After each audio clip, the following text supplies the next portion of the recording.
Welcome to integrating AAC into the classroom.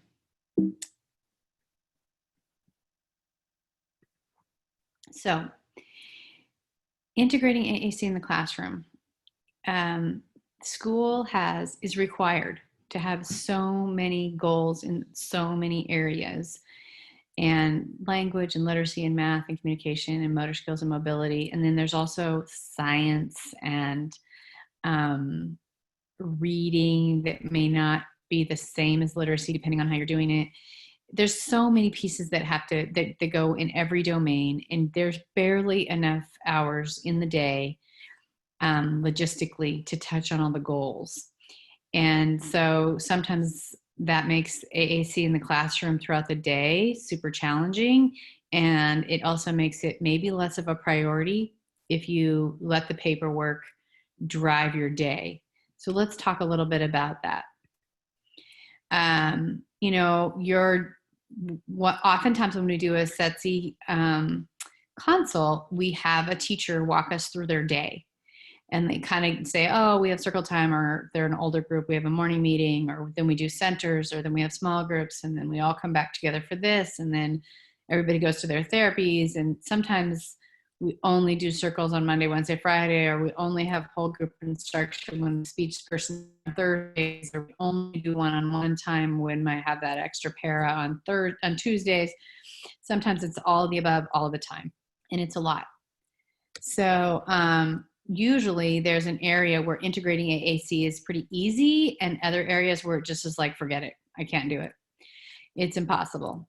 Typically, when we get down to why is it impossible, we hear they just can't physically access it when they're in their stander, or, well, it's because they can't reach it based on where we have to be, where we're sitting.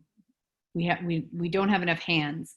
I can't push them in the chair and drag the Big Mac with us. Or even if I could bring all the equipment, I don't know what needs to be on there. I don't know what they're going to have to need to say. The language is too unpredictable. We're going to just stick with yes, no's, or facial expressions, or whatever other way you can communicate without bringing any equipment with you. So let's kind of address some of those issues.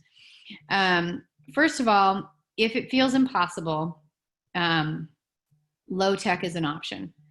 I feel like so many people feel stress that if they're not using their high-tech device, then it doesn't count. And that may be the case for some kids, but if they're not independently carrying it with them, if you feel like it could break, i.e. PE, recess, things like that, consider Lowtech. If you feel like that for whatever reason you are hesitant to use their high tech in a situation for safety or for durability purposes, Lowtech is good. And attempt to keep the access message the same as high tech. So what that means is sometimes we have impossibleness because they're eye gaze, and if we can't use their device, we're out. So let's talk about what Lowtech eye gaze looks like. Or their switch access, and if I can't get everything in all the right places, we can't do it. So we're going to talk about Lowtech and switch access. And maybe they are pointing at their high-tech devices, and then what does Lowtech look like for them? But try not to have them do eye gaze for their high-tech, and then we were doing two-step scanning for Lowtech somehow. Or we're expecting them to use their hand to touch a picture when they really don't have the motor skills to do that, because then you're setting yourself up for a couple things. You're setting yourself up for failure, or the child up for failure due to access, not due to cognition, or frustration. And then what happens with that is abandonment. So finding out, talking to teachers, talking to teens, why is there no communication happening at this time? Or why is no communication available at this time? And let's get to the bottom of how to make that easier. So one option is to go to single message buttons. These are now sold through Inclusive TLC. There's nothing magical about this one. You guys can get them anywhere you want. Single message buttons, though, is available for when when you can predict the language and you want to give them a voice. And so oftentimes you'll have two. So you'll have alternate, I like it and I don't like it.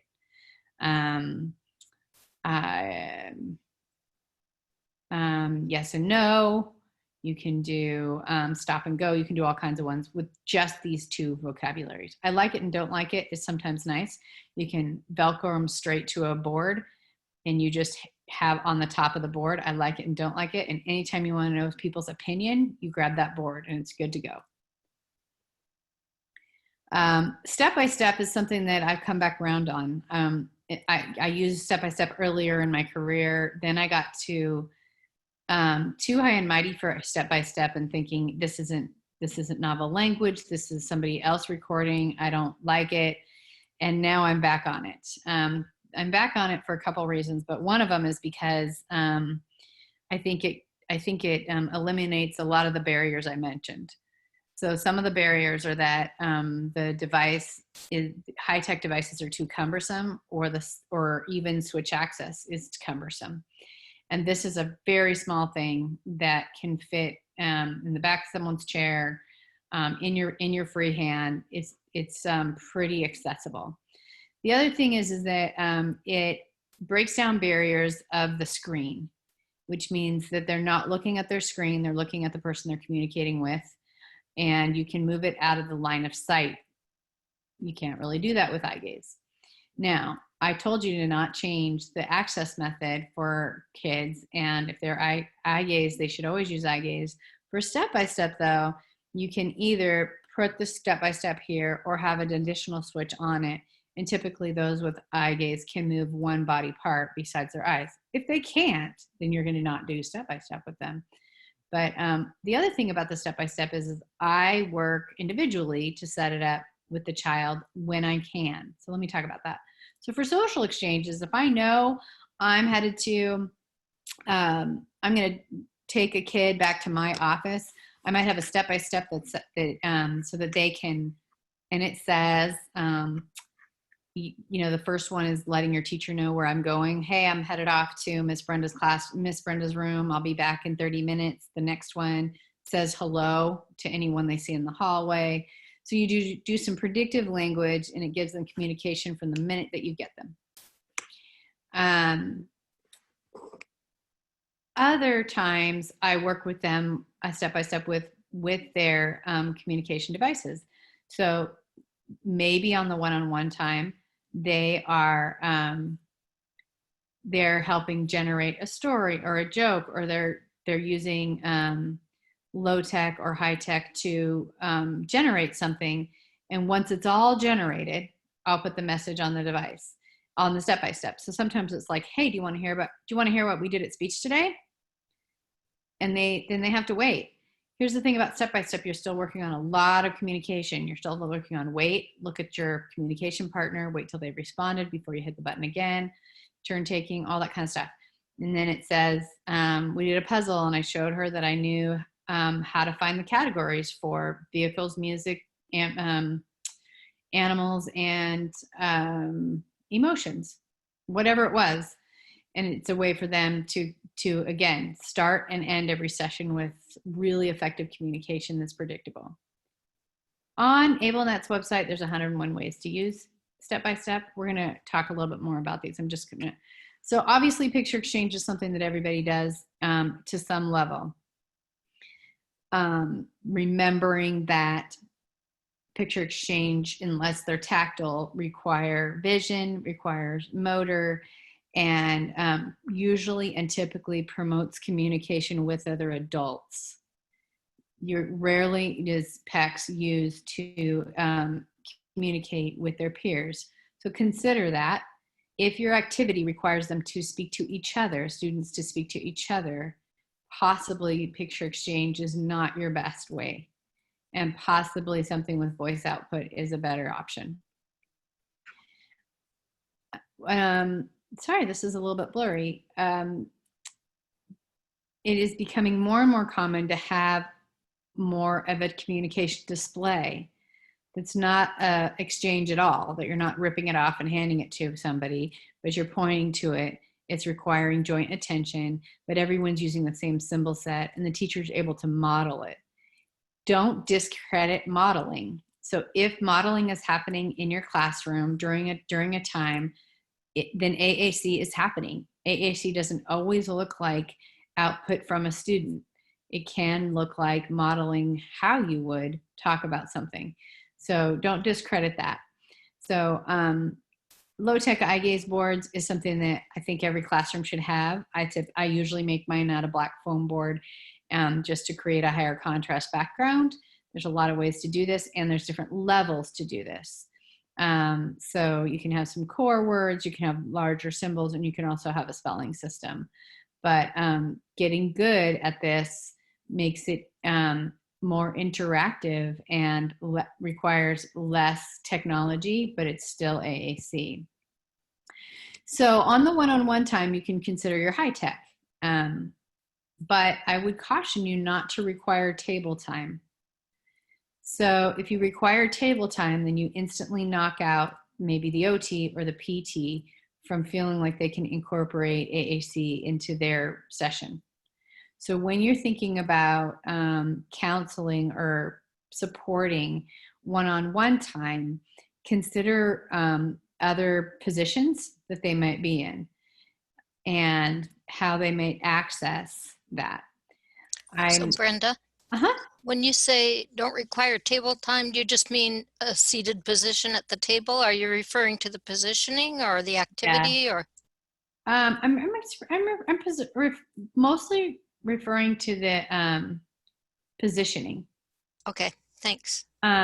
Because again, the paperwork on a lot of these kids is that they're not sitting in their chair all day long, and we don't want them to. And then oftentimes the quote impossible time to use AAC is when they're out of their chairs. And so I feel like that if we're only using AAC when they're in their chairs, but their paperwork says they need to be in the stander for this amount of time, and they have to, due to their hip surgery, their back surgery, their this, their that, they need to be in the bean peg this, then you come down, and there's 30 minutes a day they do AAC. And so some of the impossible times for AAC are positioning. So consider how are they going to access it outside of table time. And I think we know this, but I think it's still a common default is to have activity-based pages or person-based pages. So you might have, here's the Lowtech page for Brown Bear. And so I can say I did AAC because Purple Cat's on here and they can point to Purple Cat, but it doesn't transfer anywhere. You'd be better off having a generic core word page where maybe they're not getting to Purple Cat, but they're saying, what do you see? Those are all core words. And those are words that they would actually use outside of that activity. So that's where we're looking at increasing the core words. This is also when we're looking at increasing language skills. So, during circle time, when you're going around and trying to figure out what day of the week is, you're not worrying about conjugating verbs or adding plurals or making full sentences typically. That's not the goal of the activity. That's not the task at hand. That's not what's being measured. But we do need to work on that, and we do need to measure those types of things, those language skills, combining words, navigating through the device, those kinds of things. I'm just going to show you a video of a girl. This is just an example of some high-tech devices. I'm going to show you an example of a girl. So she got to pick what book she wanted to do, and so we're going to work on it a little bit one-on-one. This is table time, but she got to choose where she sat, and she chose the table. And so I'm just going to show this video and show you how I'm working on increasing the language skills with stories. As a present, what is it? No one knows. He is taking it to Oscar, and it tickles Elmo's nose. Can you find present? Present. Present. That's nice. What's he gonna do? We'll find it. Home. Social.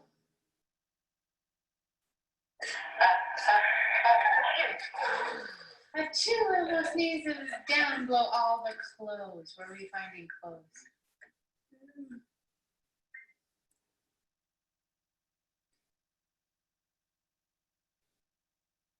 Watch. You're gonna go groups. Where's clothes?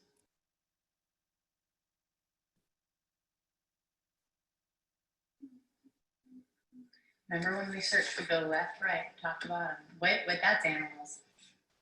Ready? Group, animals, appliance, art, body, clothes, container. Where's clothes? Got it. Tell me the words. Clothes. You did. Bird is stacking cans. He stacks them neat and tall. Where are they, Morgan? When I say where, you go. Go. Where are they? There's grocery, mall, movies, or store. What do you think? Grocery store. The grocery store, you bet. What does he say?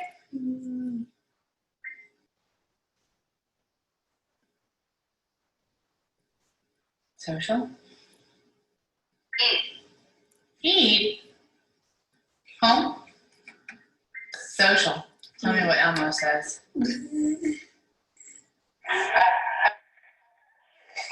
And all of the soup cans fall. Okay, all of this stuff has to happen. They need to be learning how to navigate. They need to be learning how to answer questions. They need something to write. That rarely happens effectively in group settings unless you have more than one person using pretty much the exact same device and you have somebody that's well versed. As soon as you have more than one device and people that are going to lose you're going to lose the attention of a partner because of how long it may take to provide an instruction for access to new vocabulary, you're going to lose it. So a lot of times we'll see that the impossible times in the classroom are during group, and that's because they're trying to do this and this type of instruction. The language skills expansion type of instruction probably does need to be 1 to 2 people. So just remember your purpose of your AAC. So let's talk a little bit about that. So this is an example of using the device on a kid who has a very short attention span, never sits at the table, not even to eat at home, and how we're incorporating the AAC. But again, probably happening pretty much on a one-on-one situation. You want to play that? Stop, stop, stop, stop. Did you stop? Go. Go, go, go.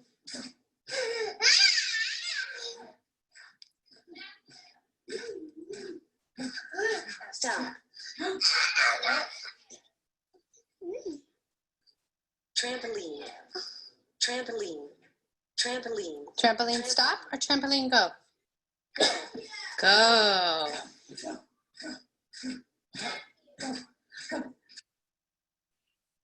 This could happen in a group if everyone's taking a turn on the trampoline, but in special ed classrooms, rarely are there a lot of kids that have this physical capability, but maybe there is. Maybe you're in a classroom with autism and everyone could swing through that, and then you have these core words where this works. But oftentimes we'll see kids at this level, and for some reason there's a decision that he's not ready for a device yet because he's only using this. He doesn't have a long attention span. It has to be related to motor. But we went ahead and started it anyways. And so I want to show you what 18 months later will look like, because I don't want you to stop at this point, even though this may make sense for your physical therapist to work on this level. You want to continue to be moving forward in other settings. in this setting, he probably still only uses stop and go, because that's enough power language to do an activity he likes. But we don't stop there just because it's enough language, but sometimes your physical therapist or your occupational therapist that's working on meeting sensory needs, the simple core vocabulary is sufficient. Here's where he is 18 months later. He noticed his iPad is broken, and he actually had just thrown it and cracked it again. So here we are. I'm sorry. Okay, thank you. Now what do you want to do? 2. Read a book. You want to read a book? Okay, let's go to Christmas.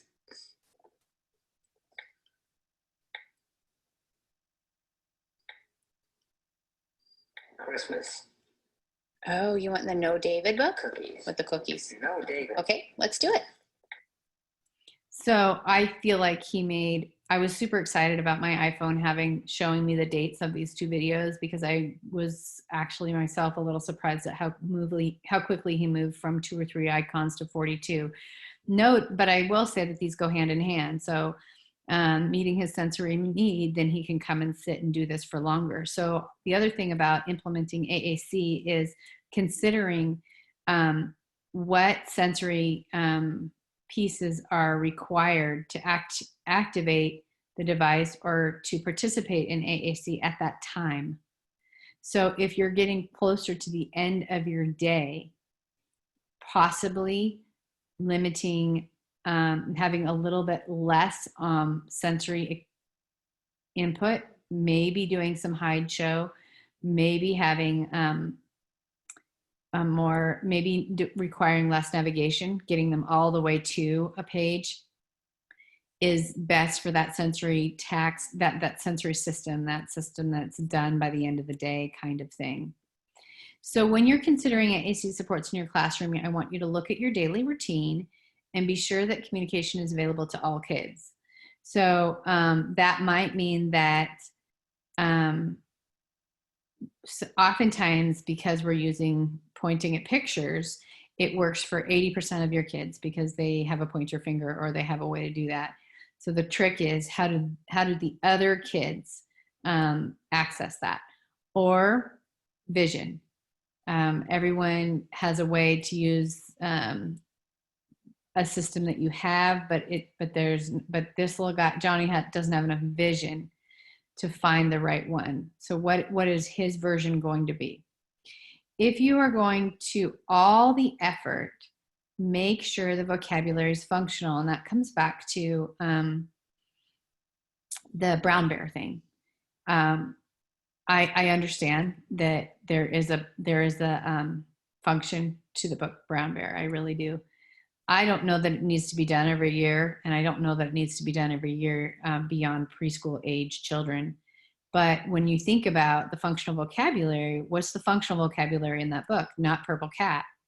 It's the easiest low-tech board to make is all the animals, but that's not functional vocabulary. And if you're going to go to all the effort to make the board and have the kids point at things, we need to do it with words that they can use outside of that activity. We need to do it with generalized language. So these 2 factors alone, look at my daily routine, and is communication available at all times for all kids? The answer is almost always no. And relieve the teacher of that everybody has to take a turn, and everyone has to take a turn, and everyone has to use their high-tech system. In a general ed preschool classroom, not everyone gets a turn. You ask a question, some kids raise their hand, and you pick who makes sense, and you go with it. Not everybody answers this. Not everybody gets to answer every question, right? And make sure that you're phrasing the question in a way that the person that you're asking can answer. So if you have a kid who only has yes, no, because that's the only way that they can communicate in their current in their current positioning, in the current activity, so they can shake their head no and they can nod their head yes, but they can't use their arms and they have low vision. making sure that, you're posing participation in that form. But these two factors, how do I adjust each activity, and so that everyone can access language and the vocabulary is functional, it ends up reshaping an activity for the better. And it actually ends up simplifying it. If you're running off Purple Cat today, and then you've got the cocoon pictures for next week for the Hungry Caterpillar, and then you've got all the different colored trains for Little Engine That Could for the next week, it's cumbersome. The core words are definitely the way to go, because you get to reteach the vocabulary within different stories to show generalization, and you actually do less work on, you spend less time on creating materials. Other times when we do a consult, it's like, tell me about your day, and they tell the day, and then we say, okay, what does AAC look like for this child? And they say, oh, he gets to make choices all day long. And that's great. And we want kids to have choices. But that is going to be not serving the child well, because life is not always about choices. In fact, you're often doing things that you don't get to choose. And at the end of the day, you're only really taking data on making choices. It's very, very hard to take data on the accuracy of a choice. We don't know if they actually touched the one they really wanted. And so it's difficult to take data on that. So if you find that you're supporting a classroom or working in a classroom where choice making is the AAC, that is what AAC is in the classroom, is choice making, consider adding 1 or 2 additional functions of communication. How are we expanding this? Do we have a way for them to do small talk? Do we have a question page? Do we have step-by-steps that tell a story? Do we have things like I like it and I don't like it that are not related to just picking something and tolerating it? Go ahead. Can I say something about questions? Yes. So I really found once that occurred to me to do that just teaching kids to ask simple questions like, what's that, or what is it, really changed the way other kids and adults saw the child. Yes. And also that's how kids learn about things, is by asking those questions. If they don't have a way to do it, they're missing so much learning. Absolutely. And the other thing is I'm not even that bothered if they know what it means. Meaning, if they touch something that says who or what happened, I don't question whether or not they knew what that question was, or they knew what that symbol meant. Everybody learns by experiencing language. So very young children will do the repetitive why, right? And the adult exhaustingly elaborating on things. And sometimes the kid will change it up. I mean, who? Because I actually didn't mean why. I really do want to know who's going to be there, but I'm stuck in a while loop. So they learn the WH words and their functions by using them, not by being instructed. Why means first, then because, or however you describe it. So for sure, the asking questions is a great way to increase the communication, even between peers, especially if there are typical peers or buddies and those kinds of things. So trying to think about adding 1 or 2 more functions of language beyond choice making is a big deal. And it brings new life to your equipment. It brings new life to what's expected, and it brings to the forefront the intelligence of the kids, because choice making doesn't necessarily suggest high cognition until you start to dig deeper into some of the other functions of communication. So what basic vocabulary should be available all the time? The words that give the student control. So that is going to be things that things that will allow them to accept or reject choices. Yes and no. I don't know. Being able to say I don't know instead of refuse the AAC is a big deal.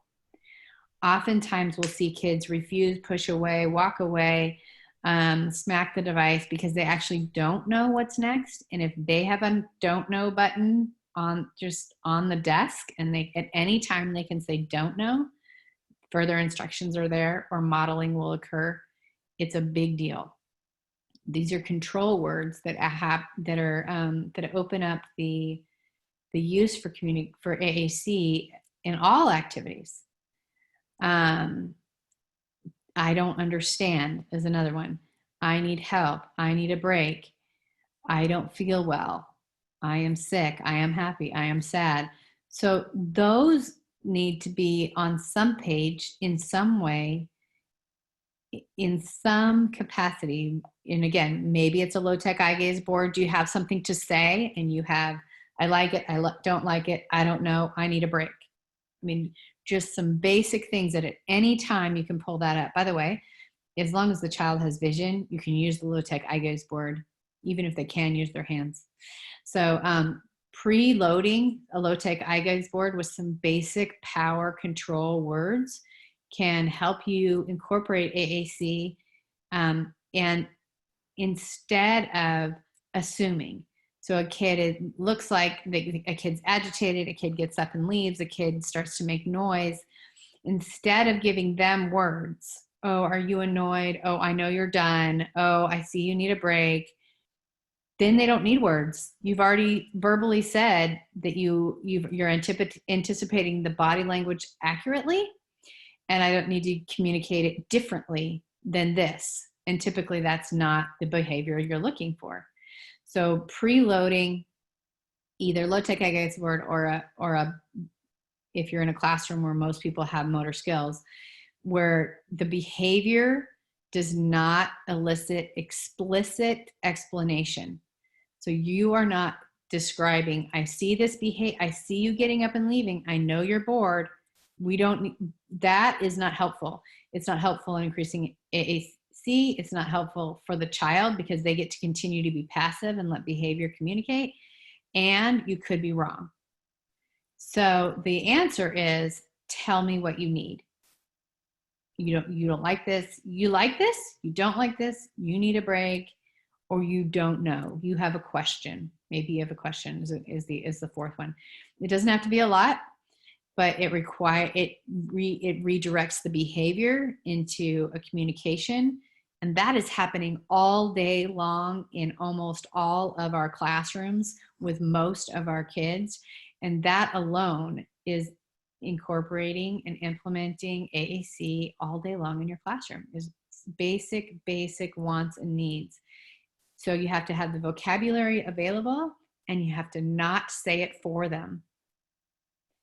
The only way I'm not saying it for them, but if I am using a board of some kind, I might be modeling, I might be explaining, but I'm not saying it for them. They have to tell me something. Maybe they have to say break before they can actually have a break. Or maybe they get to say break and you say, okay, one more, right? So you maintain some structure.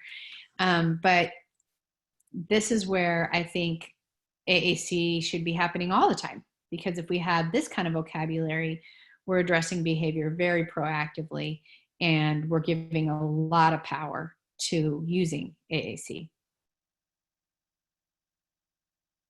Anything else on this?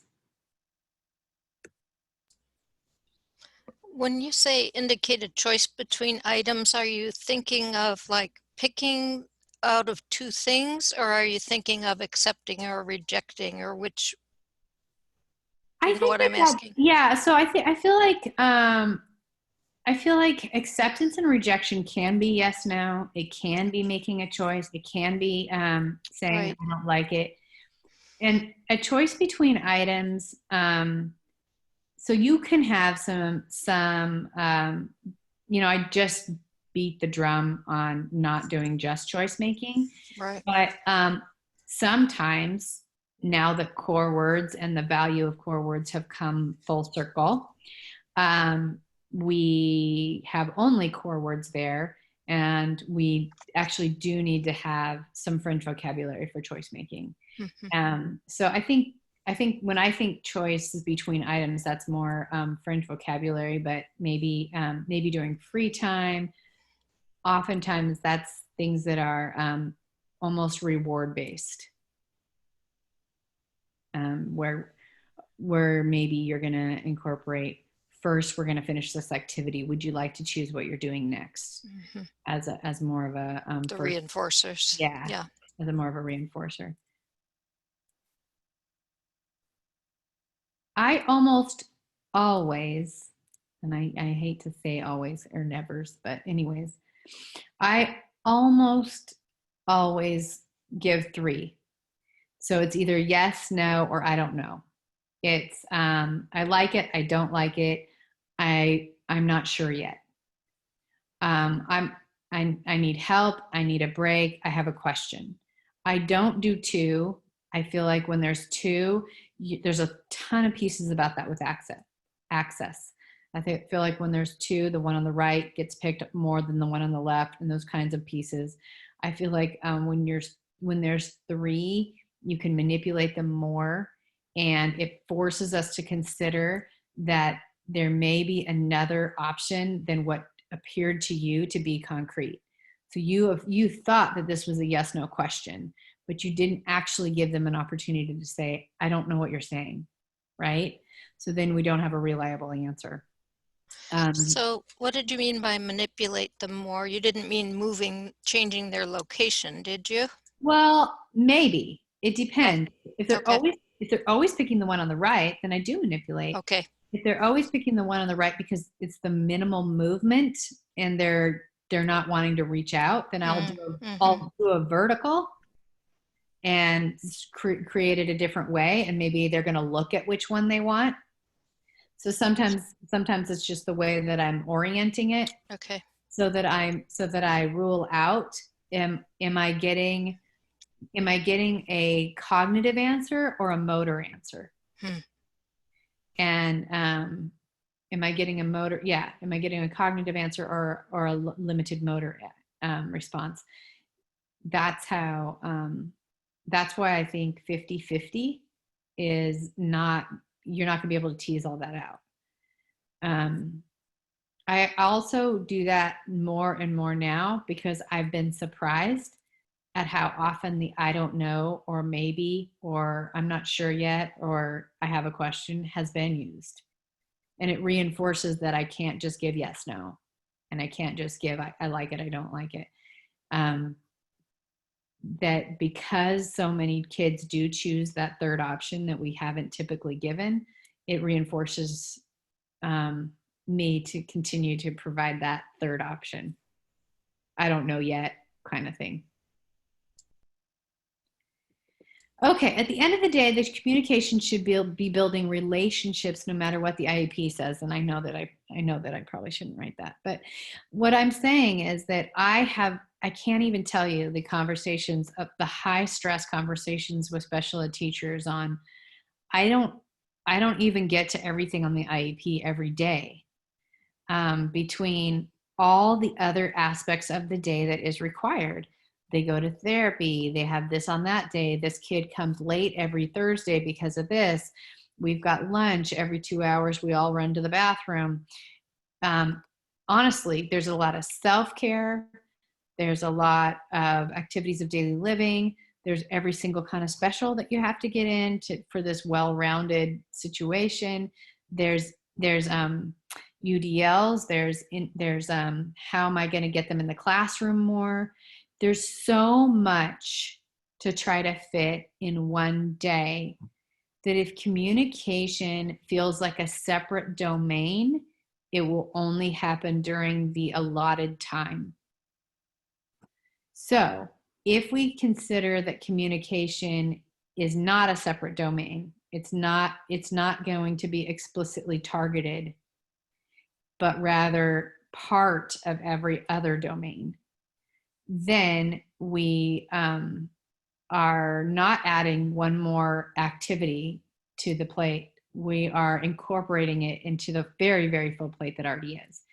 And there are real limitations to a school day, especially if you're in preschool and you're 3 times a week for 2 hours. I mean, the fact that anything gets done, when you look at these IEPs and there's 3 speech and 3 math and 3 science and 3 reading and OT and PT, and they have a feeding and they have a nurse, and we have a trach, we have all of the things for sustaining life. You get to the end, and if communication is its own domain, it won't be addressed adequately. So that takes a shift. That takes a shift in thinking. It takes a shift in modeling. So if you're an SLP and you're pushing in, then try to push in at different times of the day. Try to push in during different types of activities, because there's the majority, and actually this is statistical, if you look at the bell curve, the majority are going to be, their practicality or their pessimism is going to take over, and they're not going to do it unless somebody else has done it first. They're not going to know how to do it unless you've modeled it first. So you have to be a bit of an early adopter, which is a whole different percentage on the bell curve. And it's a small percentage of people who go in, they push in, and there's a couple things that happen when you push in. You empathize with the realities of every child in that classroom and their needs. You empathize with the task at hand, and that they're meeting a different goal than building relationships in that moment. So that doesn't mean that even in those moments, they shouldn't have access to, I need a break, I need help, I have a question, some of those. So you push in, you have access to some of those basic vocabulary, you model, I have a question, and you ask the kid a question. Communication is happening even if the child isn't activating a device, even if they're not pointing to a picture. If the words are available, and if words are being spoken to them, communication is happening. It's not its own domain. And even though it's listed that way in the AAP. But it shouldn't be listed that way. It shouldn't be part of our day in that way. Every once in a while, I'll have somebody talk about their daily schedule, and then they say, and this is where we work on communication. And yay, because they're working on more social skills, right? They're working on, oh, I need eye contact, and oh, we're turn taking, we're doing some things like that. Okay. But honestly, that rarely happens. Communication is not part of the day because it needs to be embedded. And then you get to the end of the day and you realize we didn't embed because I didn't plan enough. And some of that planning has to do with, I didn't have purple cat, or you think about the obscure vocabulary that you needed for them to possibly participate in an activity, but actually some of the basic vocabulary is what can be carried out through all your whole day. So let's talk about the social interactions and the implications of that. Actually, the Can You Chat Scaffolding Conversation by Burkhart and Musselwhite is really good. At the end of this particular PowerPoint, I have some resources and some articles that are nice, should you want a copy of any of this. But social closeness and sense of belonging. So we will see a decrease in negative behaviors if kids have some sense of belonging. So having time to talk about their interests. Sometimes I will use my yes, no, I don't knows to find out what kids like and what kids don't like and create those common interests. And maybe it's physical. Maybe everybody who said they like cold weather is going to move over here, and you might be moving wheelchairs and you might be moving purple squares to the other sides of the room, but they get up and move and they get to engage, and they start to see who are they sitting next to that they have something in common with. This can also happen through a would you rather. Would you rather go to the moon or go to the bottom of the ocean? Then you split the room and they physically move, and so they physically realize that these are my buddies that have dreams of going to the moon, right? So, and that can be done at the preschool level all the way up to adulthood, to be honest. The would you rathers are used at even conference level stuff for you and I. It builds those common interests and it makes you realize what you have in common with people. It also helps you get a little bit out of the academic world of things and get to know the kids as their own individual person. Conversation scripts are something where maybe you have some home to school connection way of finding out things, and you set the step-by-step. Guess what happened to us? Or you go into the lunchroom and somebody witnesses something, and you set the step-by-step. Guess what happened at lunch today? So-and-so dropped his tray and the Jell-O went everywhere and Susie cried and the janitor had to help pick up. And that's a step-by-step, it's a story retell, and it's instant, and you go find the one person who wasn't in the class in there that day. So information transfer is a great way, as long as it's interesting and it changes every day. It has to be new and novel for that to be fun. Content area scripts are things like where you can set up things for, sometimes this can be where you push in or where you're doing inclusion, where you don't know how a child's going to participate in general ed art at 7th grade level. And you have some adapted materials, but they're doing charcoal or they're doing something where you can do some like content scripted single message buttons or step-by-step where it's like they're hitting the step-by-step where it says everyone grabs a paper, grab 3 pencils, get this, get that, and they're going through a list of things to support the academic classroom, but they're probably not going to physically be able to participate in the art project to the level of their peers, depending on what class they're in. So, but they can still be someone who transfers content to their peers. Communicative functions, so getting attention, maintaining attention, and closing attention. So in the younger grades, hi, bye, good morning, have a nice day, that is low incidence vocabulary. You don't use it very often. You use it once or twice a day, once in the morning, once at night. When you get into that middle school, high school, and they're going into different classrooms, having vocabulary where it's what's up and hi and see you later, those can happen a lot in the day. So those become a more of a higher frequency vocabulary that they need access to. The more they're outside of their classroom and the more often they change locations. So making sure that you create access to those greetings, starters, and closings as they age so that they can maintain social relationships. And that becomes more and more important to all teenagers, and they are no exception, those that are nonverbal. So again, these are things that then happen all day long if they have access to them. Let me just see, I think that's the end of the slide for now. I'm going to go ahead and stop the video and we can have any further discussion or questions if you have any.